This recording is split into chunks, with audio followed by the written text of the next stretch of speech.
Inasikitisha sana baada ya Wakenya kuweza kuhaki, yani kudukua akaunti ya Twitter ya polisi Tanzania, na ni swala ambalo liweza kuonekana kabisa kama pengine limewakela, na ndio maana umefikia hatua ambapo waliweza kumposti Dr. Samia Suluhu Hassan, rais wetu wa Tanzania, kwamba amefariki dunia, na huku akiweza kuzungumza maneno na kashfa nzito sana baada ya kuweza kudukua akaunti hiyo ya mtandao wa Twitter, ambapo bila shaka nafikiri kila mmoja kwa sasa aliweza kupokea taarifa, na hata kwa baadhi ya watu ambao hawakujua basi wakaamini kama pengine labda Tanzania ipo kwenye majonzi na ipo kwenye simanzi. Lakini taarifa iliyoko ya wazi kabisa na taarifa ambayo tuko nayo na iko kamili, haina mbambamba, ni taarifa kwamba Dr. Samia Suluhu Hassan yuko salama salimini, anaendelea na majukumu yake ya taifa la Tanzania kama kawaida. Kwa hiyo kwa wale ambao walikuwa wanafuatilia pia akaunti ambayo ilikuwa tayari imeshadukuliwa na Wakenya ambao walionekana kabisa kama baada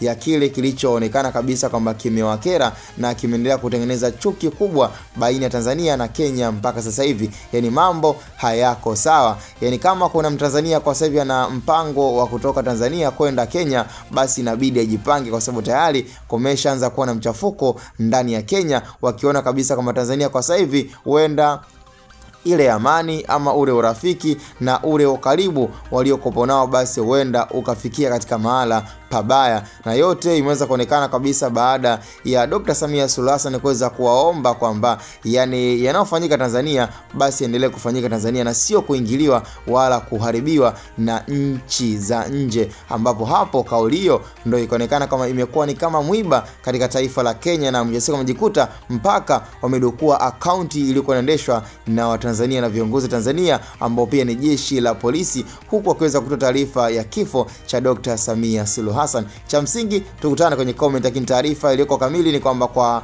kama ulisikia taarifa na kama ulijithibitishia kwamba Dr. Samia Suluhu Hassan ameweza kufariki dunia, basi ni taarifa ambayo haikuwa iko rasmi na ni taarifa ya kupuuzwa, kwa sababu tayari akaunti ilikuwa imeshaweza kudukuliwa. Cha msingi mwana tukutane kwenye comment. Ni Hatboy Media.